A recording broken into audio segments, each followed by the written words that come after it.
Hello, Wear Many Hats listeners. It is your host, Mark Robinson, here again. Bet you're sick of the sound of my voice. But I am here today doing another Wear Many Hats podcast. As ever, please like, share, and follow the page if you enjoy our content. We're steadily growing. We want to continue growing. And the podcast is a great vehicle to shine a spotlight on the industry, but also to engage with and, bring new talent into the industry. It's a great opportunity to signpost the podcast to people that may be thinking about a career in FM. We've had so many great guests. There's bound to be something for everybody in there. But we've got a superb guest today. It's a special show, special edition of Wear Many Hats. We do love these. We're going to focus today on workplace and also mental health. Today, I am joined by a global keynote and TEDx speaker, a published author, CEO of PVL Learning and Development, psychotherapist, mental health consultant, and executive coach, Petra Velzeboer. How you doing, Petra? Very good. Thank you for having me. Yeah, did you like the intro? You're so good. You made me sound amazing. You are amazing. Well, I've been to one of your shows. Well, not shows, but I've been to one. It was a show, though. It was a show. Yeah. I've been. It was absolutely fantastic. Thank you very much for taking the time to join us today.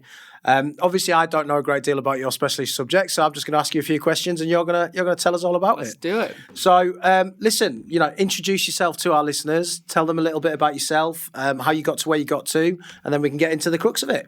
Thank you so much. It was good to meet you kind of at an event and where I was on stage telling a little bit of my story. I think we connected immediately. Yeah, it was brilliant. I really enjoyed it. I thought it was so interesting. And just the way that you go about this subject and how you've developed it, over the years. I think it was great.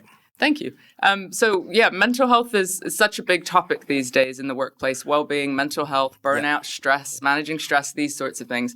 But I guess my approach is kind of bringing it down to earth in the sense where we all have mental health, just like we have physical health. Yes. It moves up and down depending on what's going on in life. Some people might be on the more extreme end. Some people are thriving and excelling. We forget that there's good mental health as well, right? Yeah, we do. We can be doing well. And then I guess there's, for many of us, the topic is deeply personal. Yes. And so for me, I was born and raised in a religious cult. A little bit extreme, I might add. Yeah. And I don't think people were expecting that when it was like, a mental health expert is coming into the room. And I thought that was brilliant, to be fair. I wasn't expecting it. It was great. Yeah. No. And I guess it's personal because of that, I guess I grew up in a really toxic environment, right?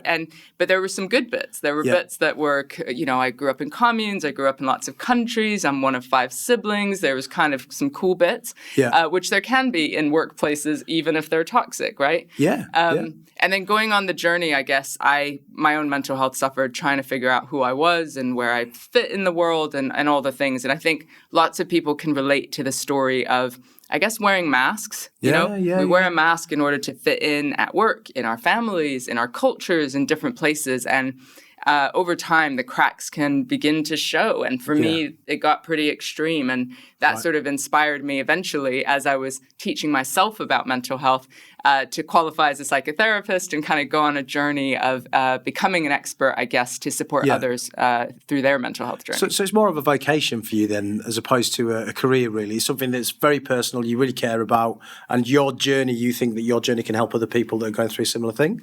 I think everyone's story is relatable to someone, right? And so it's not all about my story, but my story is kind of a jumping off point in a way so that other people can open up about their stories, which you kind of did when we met, right? Well, I did, yeah. I've had interesting challenges throughout the years, but You came straight out with it. But I think when we open up, we can connect. And people sometimes think, well, how does that apply to the workplace, right? Like, should we be opening up and doing all the things? And maybe not about everything all the time, but I do think we need to be building workplaces that are safe, right? And I know you guys think a lot about that. You think about it from a health and safety, but also psychological safety. And that's really what the well-being agenda is about. It's like if we can feel safe, then we can talk to each other openly long before we get to kind of crisis points, which is where I ended up getting help that way. Yeah, yeah, of course, yeah. So, I mean, I think because I started my career 25 years ago now, and it was a very, very different time back then. You know, like you were scared to talk about things like that. There wasn't like any kind of vehicle for you to go down, or you get referred by the doctor put you on pills or something like that. But that was about it, really. And I think in the workplace it was very, very similar. People didn't understand it; they didn't know how to deal with it. So it just became very easy to probably deal with it in a different way, not in a positive way, probably a negative way. Would you agree? I think there's been so much stigma, so much shame, right? If we even think about the media's portrayal of people who are unwell, it's usually extreme, it's violent, it's scary. Britney Spears. That was a massive example of it, I would say. And so those big media things are kind of highlighted as reasons for you never want to be seen as part of that, smear campaign, or feel that shame of falling apart, having a nervous breakdown, as they say, in front of people, right? Yeah. And so what we do is we just hide how we feel. And I mean, like the normal feelings that people have of kind of self-doubt or feeling lonely or depressed, or, these sorts of things. And the longer you're hiding them, the more that becomes your habit, right? Right, yeah. And eventually, the pressure can get to any of us, to the high performers. You just need a few kind of dominoes at once to then make any of us at risk of poor mental health. Yeah, it's quite scary, really, isn't it? How easily it can happen. Because it can, It's terrifying. So in terms of your journey, obviously, you grew up in this cult, which was really interesting. Yeah. You went through your own challenges and things like that. What made you decide to turn this area into a career, and what made you think I can help people? I think I can do something here. I think one small step at a time. Like, I didn't have a 10-year plan or an idea that I wanted to run a business even, or anything like that. I trained slowly one day a week while I was raising 2 kids as a counselor. And then because I sort of wasn't raised with the appropriate steps for education, I guess, I skipped a few because I didn't know what the rules were. So I don't have a bachelor's degree. I don't have like GCSEs or anything like that. But I do have a master's degree because I hustled my way into it, which is pretty cool. Oh, well done. And so I was working in youth mental health. I was working in employee well-being. I was working for other people. And I got to this point where I got really sick and tired of well-being mental health companies talking a good game, advising other people what to do, but not doing it themselves. And I would see just the working practices that I didn't agree with, or that didn't align with their values, or weren't psychologically safe, like these sorts of things. Yeah. So I didn't set out to start a business, but I got so fed up that was the case. And I guess I set about to prove, was it possible to both be a purpose-led business and be supporting others and be profitable and all those sorts of things, while leading by example and doing it ourselves. Right. So while we're a small business and there's complexities, the bigger you get, that's the bit I'm most proud of, is that we're proving that point. Yeah. That it is actually possible to, live what we preach. And so, 5-6 years ago, that's when my own consultancy sort of was born. Yeah. And then you've gone on from there. Yeah, so many things. Working with global businesses, working with small businesses, a whole range. And I find sometimes people say, which industry do you work in, right? And I know you've got an audience in a specific industry. Yeah. But I find there's similarities across the board, because people are people. Systems and cultures and management and leadership, all those sorts of levels have the same sorts of challenges, no matter what industry you're in. I know you guys have some nuance just around, languages and culture and frontline versus, in the office, and, these different challenges. Yeah. But it's still people. It's still people with families, people with brains and minds, people with sickness or illness or challenges that might go on in life, right? Yeah, yeah. And so the principles kind of apply. Yeah. Connection, belonging, opening up, those sorts of things. Yeah. So how did you develop those principles and that way of working, or that way of dealing with mental health and the strategies associated with it? Practice, trial and error, and relentless learning. Yeah. And really being open about is this working? Even for us, just as a business, is this working? Is this not working? and trying to learn from the training groups that we had and the people, the companies that we worked with, what was the line for a manager specifically around being there for people, right? Yeah. It's like the remit has grown, right? Since the COVID-19 pandemic. More hats are being worn than ever before. Yeah, the world has certainly changed. It's really changed. And so there's this kind of fear, though, and confusion for many leaders and managers about, what the line is between their responsibility when it comes to people versus my job's just to help you get your job done. And that's pretty much it. Yeah, that's a very interesting take on it, actually. Because I imagine there's probably a bit of fear there as well in terms of, because there can be repercussions if you get it wrong. So I imagine there's fear there from a manager's point of view. There is so much fear, but that's not what you think there is. You just think, I don't think it's my job. Or, go to HR, they're the professional, go to the professional. Yeah. But when you dig beneath the surface, the fears are opening Pandora's box. Right. In the sense where, if we ask this one question, what about all this stuff? Yeah. That there will be emotion and you'll be like, oh my goodness, what if somebody cries and I've got to handle that, right? Yeah, yeah. I won't know how to fix it. So like, I don't know much about depression or anxiety. What do I do? Yeah. And there's a fear that we'll get it wrong, and that also the biggest fear is that nobody's going to come into work because everyone's going to be like Gen Z and have duvet days the whole time. You know what I'm saying?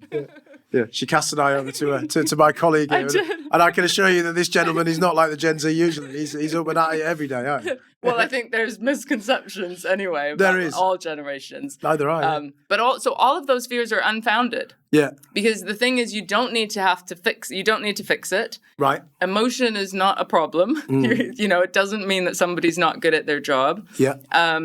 And often it's simply the act of telling somebody that allows the pressure to, I felt sort of listened to and heard. Yeah. And people actually take days off, or the absence issue shows up when we don't have those conversations, when we don't normalize mental health conversations, because it's just building up. And then what do they say? Oh, I'm taking a sick day. Like, I got to go to the hospital. I got to go to the dentist, whatever the things are that are the catch-all phrases for what might be going on. Yeah, of course. Yeah. So if you're, so how would you go about, training somebody who was in a management position, that perhaps isn't comfortable in these areas and isn't very adept at dealing with emotions and depression and anxiety and things like that? How do you go about training those individuals and giving them the tools that they need to be able to deal with it? So firstly, it's understanding that everyone has mental health, and we can normalize conversations just about like people's lives. So we don't need to jump from zero to how's your mental health or do you have depression? Yeah. But just that culture piece of showing some care and concern for, hey, how did your kid do at their exam? Or, how was the weekend? Like little things that allow us to connect with people. People need to feel seen, valued, and heard. Agreed. And so as a manager, what are the small ways that you can help somebody feel seen, valued, and heard? And you need that as well as a manager and a leader. We often think it's just this top down when actually that level of, we need peer support. We need our senior leaders to be supporting middle managers, so seen, heard, and valued. And then it's empathy. And that is sort of creating space for people if they need it. And that doesn't mean forcing people to talk if they're not up for it. But I might ask someone in my team, actually, we talk all the time about everything, but I might check in and say, what are your support networks like? Because it doesn't have to be me at work, but I really want to know that you are talking to somebody outside of work and that you've got some backup, right? Yeah. So empathy, listening, and I know that sounds really easy, but it's, it sounds simple, but not easy, right? Yeah. Especially in a world of distraction with our, digital distractions, all the things that are going on. So I would urge people, even in your families and with your partners, check yourself, observe yourself and go, did I really listen? Or was I like one ear and then the other one was like, let me just check this email. You know what I mean? Yeah. And then finally, it's a practice and a skill to know that you don't need to fix something. Yeah. But as a leader, our job is often to fix things, to come up with solutions to problems, right? Yeah, well, true. Yeah. Right. So we're using a particular part of our brain that is like solutions, fix, Yeah.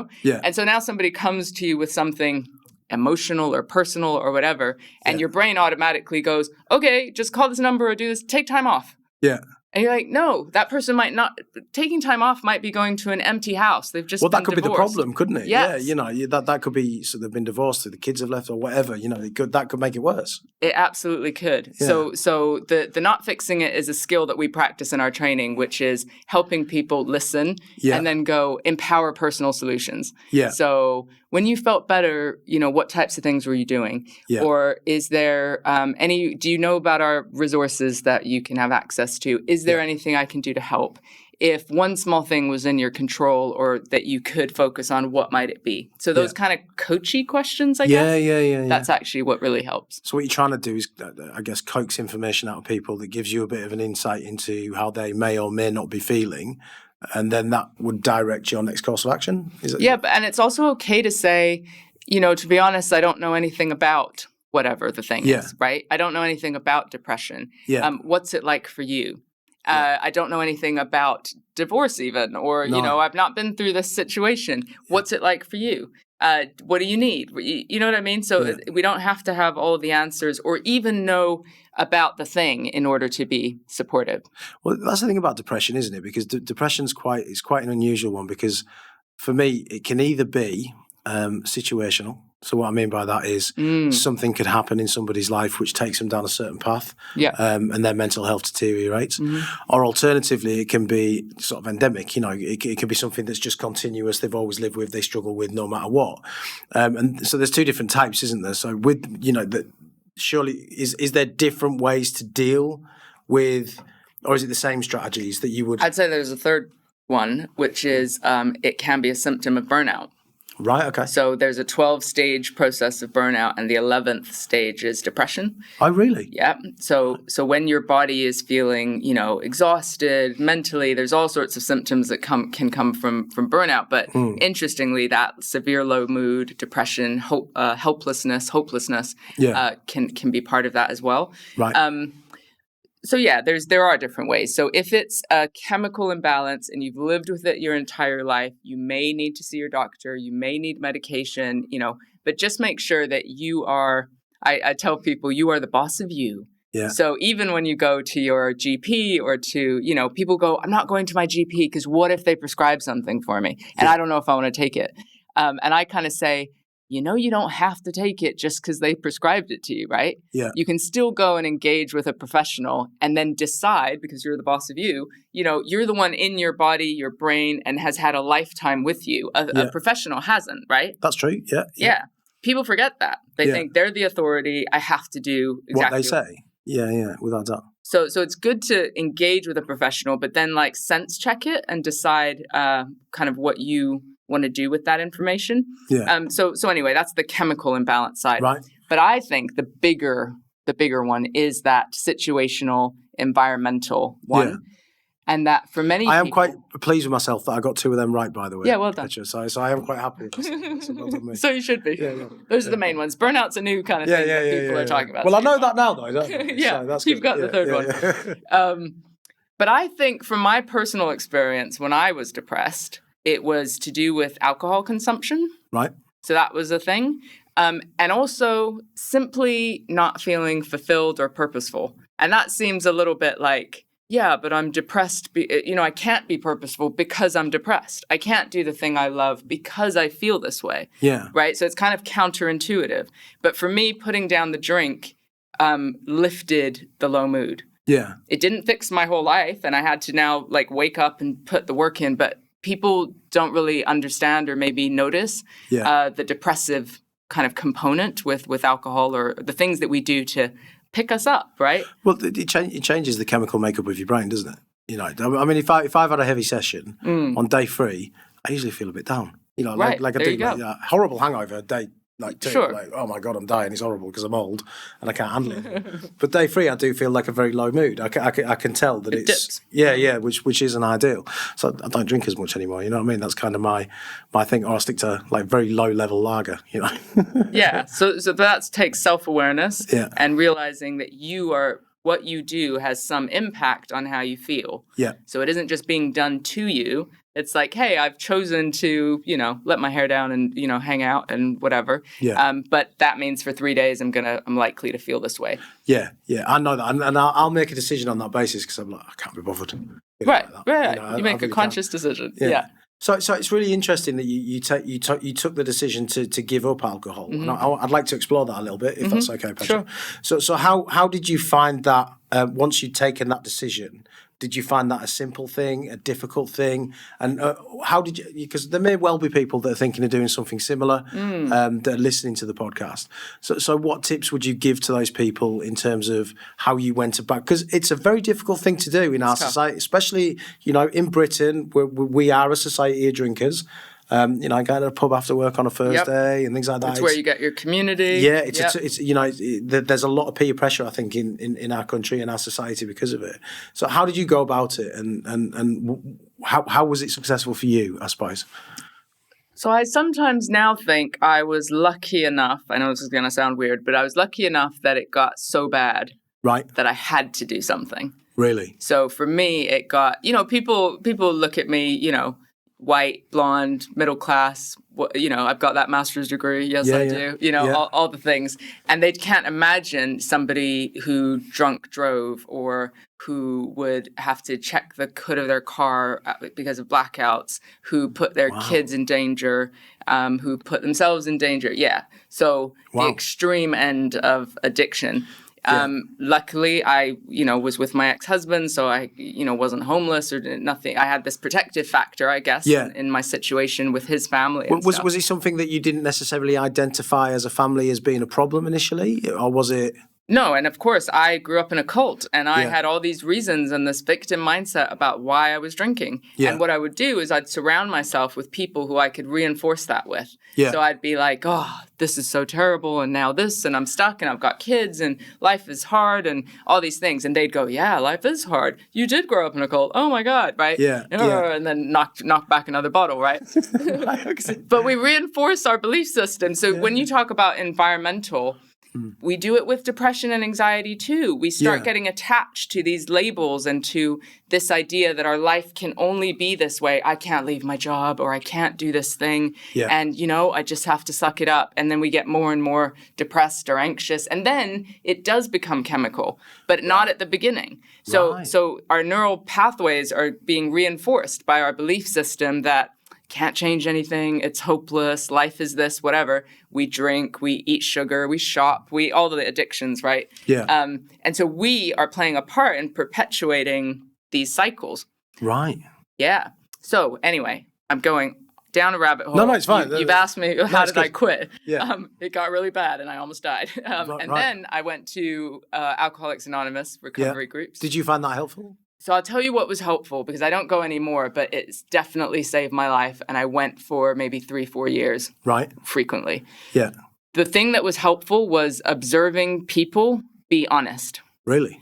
For the first time maybe in my entire life, we'd sit around, somebody would tell their story. It is classic like the movies, right? Yeah. And then people would say, yesterday I did this stupid thing, or this is the thing I'm really ashamed about. And I would be like, whoa, like people are saying the things that are up in their head. Yeah. And then slowly, because people think I've always told my story.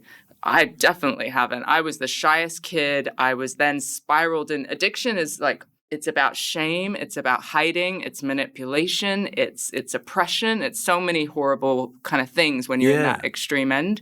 So I observed people be honest, and I practiced. And so the first time I was honest was maybe a sentence or two, and I was a blubbering wreck. Yeah. And I was like, oh, I'm a parent and I'm a drunk, stuff like that. Yeah. So that kind of honesty. And then the second thing is accountability. Right. So the idea is when you're feeling like life's so stressful, I'm going to grab this thing that is my habit. You call up somebody from that you've exchanged numbers with from recovery. Yeah. And they don't have to go, what's the context? Tell me this, tell me that. Yeah. You can just shoot straight and just go, I'm about to pick up a drink, and it's because of this ridiculous, it's going to be a ridiculous reason, but they're going to get it. Yeah. So honesty, accountability, those were my first lessons in learning to be myself and take off a mask. Right. And then over time, with the mental health training, the therapies I've had, different things. Yeah. It's been 15 years. Wow. Wow, really? Yeah. Oh, wow, congratulations. Thanks. That's impressive.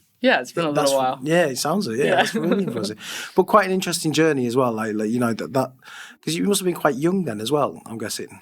I'm trying to figure. So I have 2 kids, and so my son is 20. Right. And my daughter is 17. Wow. And so he would have been 5, and she would have been 3 when I got sober. Yeah. So you can imagine the first years of their life were, tricky. I didn't ask if I'm allowed to swear. I keep wanting to swear on the show.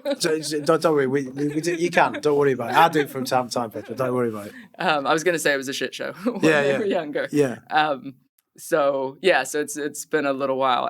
But the interesting thing is when we do things that maybe we're not proud of, right? In parts of our life, or our mental health or poor mental health can have a ripple effect on our families. Yeah, of course. Moving away from guilt and shame, because those things keep us stuck, and into a place of, repair and honesty and, putting all that energy that used to go into hiding into building a life that you want and relationships that you're proud of. Yeah. And I've got a shitload of energy. Yeah. And I think it's because I have the capacity for total darkness. Really? Yeah. And if you can repurpose that energy, it can lead you to some pretty cool places. Yeah, well, you certainly seems like you've been to some cool places since. To be fair, absolutely. Because obviously being a keynote speaker, being a TED speaker. I mean, I love the TED Talks. To be quite frank, I really, really do. How did that happen for you? Because that's really interesting. It's one thing having a business, but then to become kind of an SME, not just within a small geographical region, but I know you talk all over the world, don't you? Yeah. Yeah, so how did that happen? And you must be very proud of yourself. I'm very proud of what you've achieved in relation to that. I do. I spend time thinking about being proud of myself, actually. You do? It's not very British, but... No, you should do. I do, and my kids will say they're proud of me, and I'll say I'm proud of them. We've been through a few things. So, yeah, and I'm still like a kid about it. So when I get paid to fly out somewhere, I went to Washington, and they're come to this health tech conference and speak, and we'll pay you whatever. With my team, I'm like, oh my god, isn't this crazy? I used to be there, and now I'm here. So we still have a bit of fun with it, which is cool. Well, that is good, though. You should, but if you've done well and achieved celebrate the wins. Well, yeah, especially when you consider 15 years ago, you were in a really, really dark place, and then I think that anybody listening to this podcast, that's an excellent example of how you can be in one place at one period of time in your life, and then be somewhere completely different 10, 15 years later. It's not where you are now isn't necessarily where you'll be in the future. There's so much hope. And I think when you're in the dark place, you think you're the only one who's ever felt that way. Yeah. And you think no one will understand you, and this is it. This is what your brain will do for you, right? Over and over again. And it is incredible that with experimenting with mindset tools, with learning to be honest, with learning about yourself, becoming self-aware, and then I talked about this on stage, didn't I? Taking radical responsibility for your mental health. Yeah. And that sounds a little bit, what do you mean? Yeah. I just have whatever. And, it's not to invalidate the extremes of poor mental health or a diagnosis, but even if you have borderline personality disorder, PTSD, a diagnosis, and it's real, maybe you need medication therapy, you can still take responsibility for your mental health. Yeah. It might just look a little bit different as far as what's possible within that kind of setting, right? Yeah, of course, yeah. But anyway, you asked me, how did I get to do all the other things? I guess once I started experimenting with changing my life and improving my mental health, I realized that when you experiment, you find out new things and you can change your life. Yeah. So I just kept going, Right. Yeah. I'd go to free kind of, meetup.com or, whatever, Eventbrite and be like, hey, can I speak at your event for 10 minutes? Yeah. So you put yourself out? Yeah. Oh, really? Yeah. I was speaking for free, at little things. And I mean, to be fair, when I worked in youth mental health, I spoke in schools a lot. Right. So that doing other people's content and so I kind of got used. I worked with young offenders for a while and kids who'd been kicked out of school. And so the first time I was in a law firm, I was like, whoa, it's a lot of gray suits. You know. And then I was like, none of these guys are probably carrying weapons. Yeah, true. So I was sort of like, I think I'll be cool. Yeah, you'll but be fine. Yeah. I sort of learned that through working with kids and, doing outreach and all the ways that I'd kind of earned my stripes, I guess.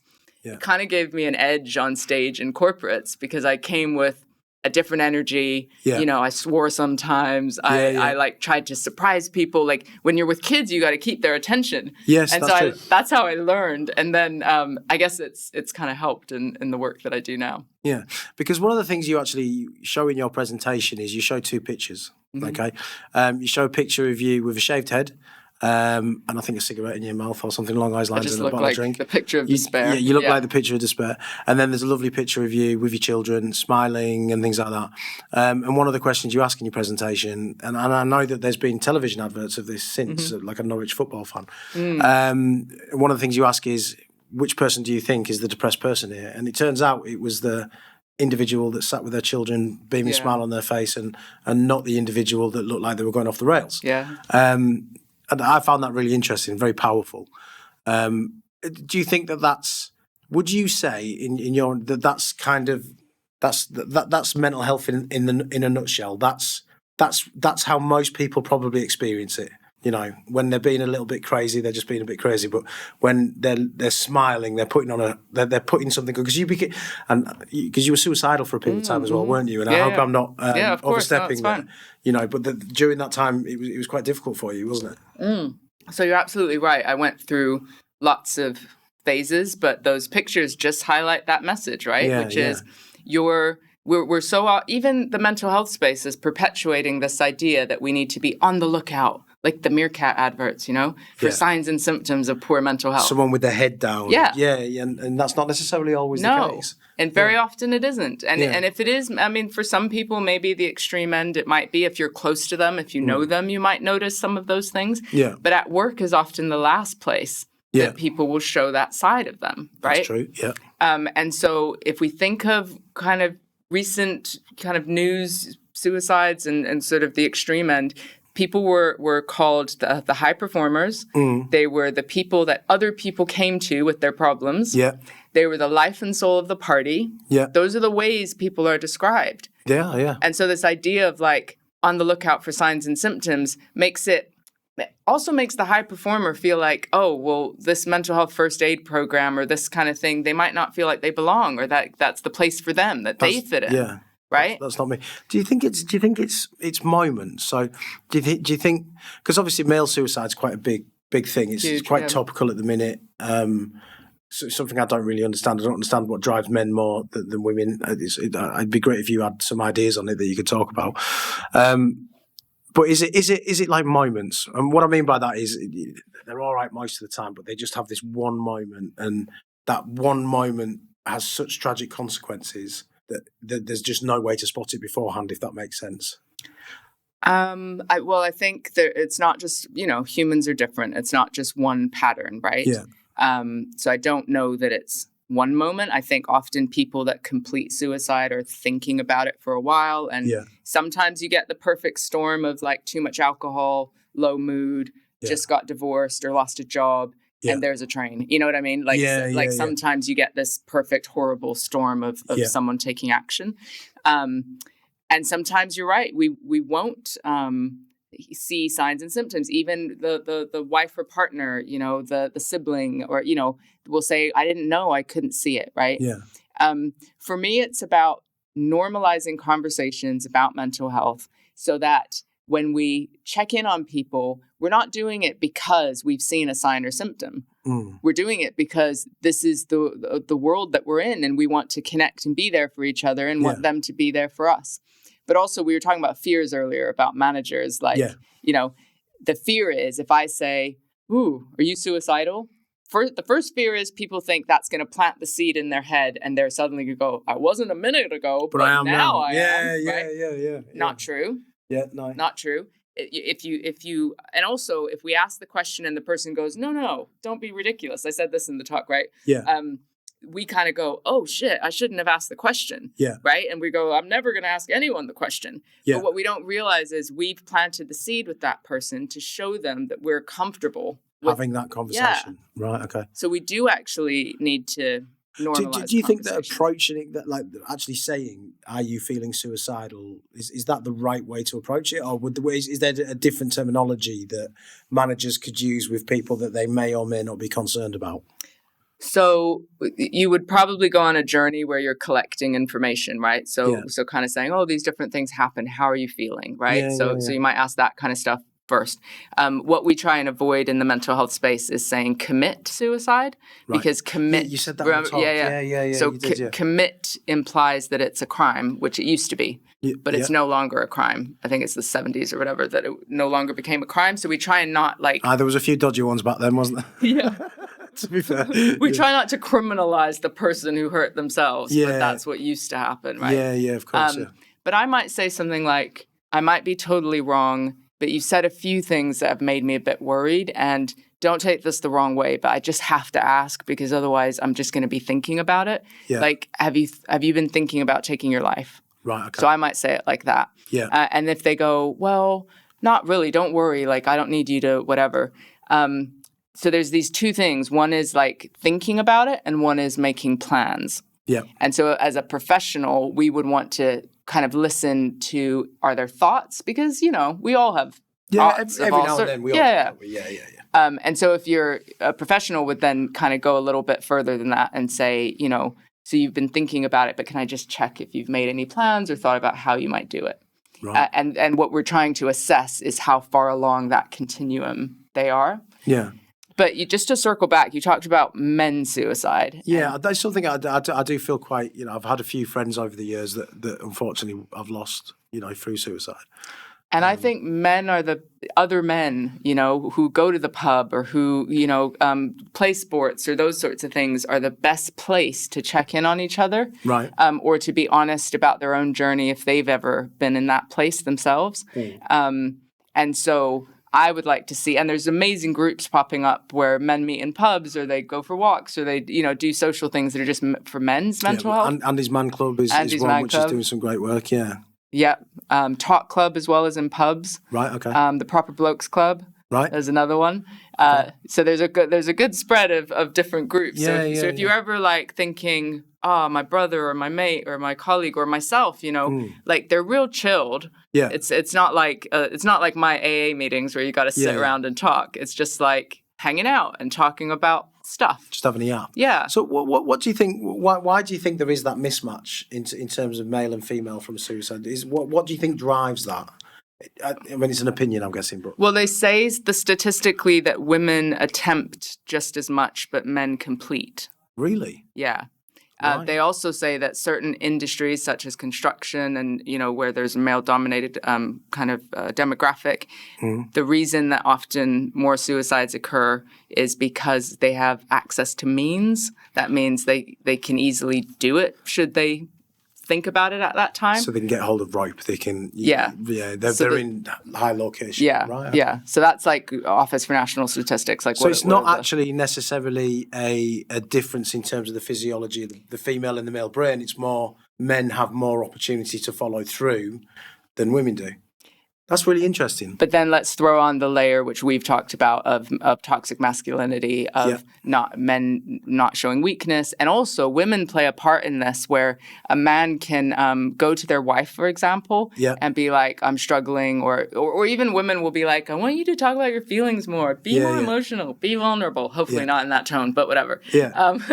And then the man will be like, okay, I guess I can, and sort of test the situation by saying, I'm really struggling, or and many women, not all, but many women, our conditioning is like, I don't feel safe now, Really? emotionally. And so they might, without realizing it, because we love our men, but we might dismiss what they're saying. Right. Oh, you'll be all right. Or, come on, I've had it worse. I've born children, or whatever it might be, to just kind of dismiss it. And so the man is testing that relationship for emotional support. Yeah. And if we as women also laugh it off, not to mention the dudes in the pub that are like, don't be a, and don't be a dickhead. Yeah. Sort you sit out. Yeah. Exactly. So toughen up, trickle, all that stuff. Yeah. So those little things make somebody go, oh, this isn't a safe environment. Others might be able to, I'm not. Yeah. And over time, that's not just a one and done. It's a lifetime of lock it up. Don't show your thing. Other people are worse than you. And then more than that, be strong, protect other people, show up for them. Yeah. And we see it in workplaces all the time, right? Where that's the culture, and so it kind of becomes a bit of a boiling pot, effectively, with the lid on. Eventually the lid pops. Yeah. And you have a scenario where people follow through. Yeah. Would that be right? Yeah, I think that's fair. I think you wear enough masks and pretend everything's okay when it isn't. And then you add on stress and pressure and a life event or alcohol, or, you just layer on a couple of things. Yeah. And unfortunately, we get to that point. But really younger and younger boys, men as well. I mean, it's heartbreaking, the ripple effect that will, impact a family when that happens. Oh, of course, yeah. Yeah, it's absolutely, well, it's heartbreaking, isn't it? To be quite frank. Okay, so let's move on to something a little bit more somber. That was a bit dark, but there we go. It needs to be talked about. Is it worth just saying, like, there's like the Samaritans are great, like Papyrus, like there are all these of course, just resources and places. So if anyone is struggling, like those men's clubs that we talked about, like there's a way through. Like I've been to that suicidal place, and you think there's no way through. But there is. There's always a way through. Yeah. Well, I mean, I've had dark thoughts in the past, and the reality is, what I've come to realise, I'm a little bit better at dealing with it now because I'm older, I think. But I always think, I know in a few days' time I'm going to feel slightly differently. Yeah. I know feelings change. Yeah. Feelings change and days change and things like that. So you can get past it. But yeah, I mean, look, if anybody wants to reach out to Petra, if they're having, I'm guessing that you would be happy to share information for support groups. Okay, so on to something a little bit brighter. Yeah. So, we've got businesses obviously within facilities management that listen to the podcast. Mm-hmm. What are some of the easy steps that they can take as a business to, I suppose, start getting better at mental health and supporting their employees more? So you might have somebody who's in HR or diversity inclusion or the kind of different groups. The best way to do it is to get your exec level team together and help them understand the business case for mental health at work, which means that it affects the bottom line of your business when you don't invest in your people. And I know lots of people invest in their people, but maybe just don't think of it in mental health terms. That's your starting point. So if you're thinking about what your people need, what helps them feel safe at work, what access do they need to resources or communication or support, effective management, leadership, all of that helps create that psychologically safe place and is part of, under the umbrella of a mentally healthy culture. Right, okay. So where we can get our senior kind of leaders talking about how this applies in a real way. So it affects productivity. Yeah. It affects how people do good work, how long they stay in their jobs. Yeah. Your reputation as a business. Yeah, agreed. So it's really intrinsic to everything. So understanding that is the first step. So it isn't just, we've got Mental Health Week, let's do an awareness day. Yeah. Let's put a social media post out. Yeah. I mean, I love awareness days because, hey, we got to start somewhere. But if that's all you're doing, and if it's not aligned to who's actually your employee base is, I mean, I've seen hilarious things where, construction company, dudes are like frontline, they're on site, this sort of thing. And there's like posters around with like pink and purple flowers of yoga people. And you're like, this is our well-being agenda. And I'm like, is everyone in HR a woman? Yeah. Because somebody's not listening to somebody. Exactly. Yeah. Without a doubt. You've got to cover. You've got to communicate appropriately with the people that are on the ground, don't you? Who's your audience? Yeah. What generation are they? What language are they speaking? What are their needs? What would help them feel good about their jobs and their teams? And listen. I think it's really tough. I think it's such a tough subject because we are all so different, and we all have different. It's such a difficult one to get right, I think. Such a difficult one. It's like one of the, because business is used to process, isn't it? That's what business is comfortable with. It's comfortable with process, and a process which is kind of simple. We pay wages this way, we get our ISOs this way, we do X this way. Whereas this is kind of really out of the box. You've got to think about it differently in terms of how you cover off the needs of everybody. Because if you miss anybody out, that could be a problem, couldn't it? Well, it could be, but I wouldn't want that to stop people from getting started. That's true. Because with any kind of change, we've got to pilot things, we've got to experiment, we've got to start with a sample size, and build out change over time. Yeah. So keep that in mind, inclusion and align with your other kind of DEI strategies and that sort of thing. But you're not going to get it right. First off, you're not going to hit everybody with the right thing. But what you can do is try things out, be really open to feedback and listening to what worked, what didn't, what could we do better. Yeah. And then you iterate, like you evolve over time. Yeah. Because I've seen lots of engagement surveys and, asking the question about how people are. And that's what we do is like we kind of start with assessing, like, what are you asking your people? What are you gathering? Yeah. And then crucially, what are you doing with it? Yeah. Like, what's the cycle of like listening and then reporting back? So even if people said, these are our 10 problems, and you said, well, we only have resource and budget or people resource to tackle one of them. Yeah. What happens is we don't tell our people because we're like, we can only do one of them. Let's not tell anyone that we're doing anything and just hope that they'll notice over time. Right. It's actually better for trust to say, this is the resource we have. We're going to try this one thing, and we're going to build over the next few years. And then you learn from that one thing, and it evolves over time into something which is functional and appropriate for the business. Absolutely. So build slowly, get that foundation right, get your leaders involved. Because I've seen, the awareness day, but certain departments are not allowed to attend. Yeah. Usually sales. Yeah. Those Why is that? What's wrong with sales? Hang on a second. There's nothing wrong with sales. They've just got to always be out there hustling.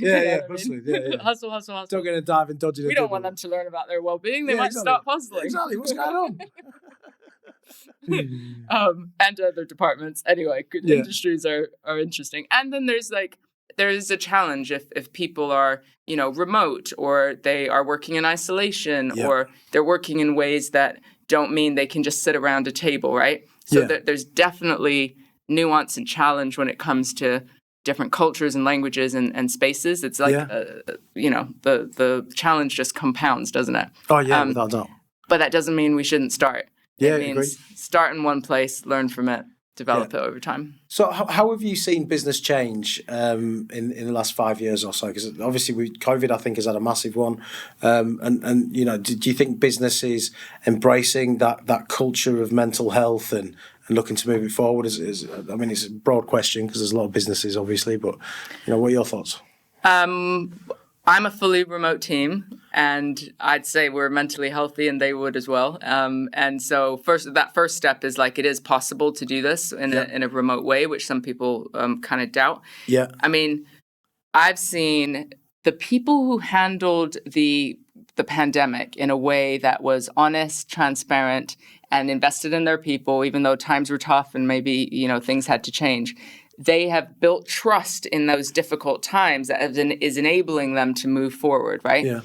I've seen the opposite happen, where during that tough time, treated people in ways that maybe weren't that useful or great. And not only did you stay the way you were, you eroded trust. Right. Yep. And then you come out of it, people are leaving left, right, and center. Now we're restructuring. So you've got this constant change and churn. And so when we're afraid and in survival mode, which many people are, you hold on tighter and you go, here's our policy for hybrid work, and here's our this day and this day. This is exactly how you have to do it, right? Yeah. So it's like some people are pulling back even harder than before, which is absolutely the wrong thing to do. And it's over a longer period of time is just going to give you low productivity, high burnout, lots of absence, all these sorts of things, right? Yeah, and there's always a cost associated with that from a huge business cost. Perspective. It's short-term thinking. Yeah. I know that we're, the times that we're in with cost of living and more change in organizations and cultures is tricky, but for me, there's an opportunity here to evolve our workplaces for the future and to look at it as that opportunity, an adventure almost, AI is, showing up and all these different things are showing up. How do we embrace the evolution? And those are the people that are going to thrive during this time. Yeah. It's the people who are holding on to the way what always was. Yeah, the pre-COVID ways of working and things like that. So you would say that more flexibility is more beneficial to business than less flexibility? I think so. So stop trying to roll it back. Let's just move forward. It depends on your industry, of course. Yeah, it depends, if you need how it's set up. But I do think So it's not just flexibility, it's trust and autonomy. So building trust and autonomy and moving towards measuring people on outcomes, not just hours. Yeah. So, gone are the days where it's just 9 to 5 and time stamping your way in. Now we're trying to micromanage people on teams and watch them and attend this and attend that. But actually, don't get me started on meeting culture and the vast inefficiencies that are going on in the workplace. No, I agree. When everyone's like, workload is the biggest problem. And I'm like, how many pointless meetings are you in that is making you feel like workload is the biggest problem? Meetings for the sake of meetings. Yeah. So I've always thought it should be about output. It shouldn't matter whether you put in 2 or 10 hours, as long as the output's there. Because then you're rewarding efficiency. Exactly. You're not rewarding bums on seats. Well, I mean, it allows you to have a work-life balance. I mean, I've got 3 kids. It's important to me that I spend time with them. So I try to be as efficient as possible in terms of my time in work and my time with my family. You know what I mean? I want both. Love my job and I love the kids, but I want to be able to have both. So I try to be as efficient as possible. I manage my time effectively. So sometimes I work at night if I have to. Sometimes I'll work on the weekends if I have to. Yeah. But my job frees me up to do the things during the week sometimes that I have to do as a family man. You know what I mean? So I try and manage it that way. And I've been quite lucky because I was working a hybrid role prior to the pandemic. So it wasn't weird for me. Yeah. They having to stay at home and being allowed out for 1 hour a day was a bit odd. Sure. But the working from home wasn't too much of an issue. And it's continued now. So, it's quite good. It's that work-life blend, as they call it, rather than just the balance that's like a bit more old school. Yeah. And to be fair, the wife likes it when I'm out. You know what I mean? Oh, we need a bit of balance in that way, right? Get out, go and work. Why are you still here? Yeah, what's going on? Get out. All right, Petra, I think that brings us to the end of the podcast.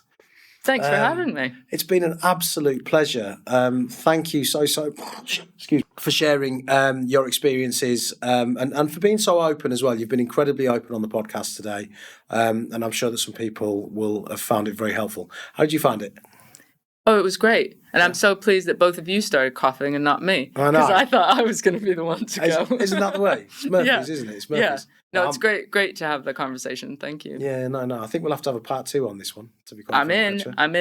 Let's do it. Yeah, because I was going to ask about social media and that, but it'll be too long. But maybe we could talk about that the next time in terms of how that impacts, especially the youth coming through into facilities management, because I think that's another completely different topic of conversation. You've got to approach it in a different way. Yeah. Lovely. Well, listen, thank you very much. It's been an absolute pleasure. And that's everybody. I'd like to obviously thank Petra. Thank you for joining us. Another fantastic episode of Wear Many Hats. Thank you very much, guys. Remember, if you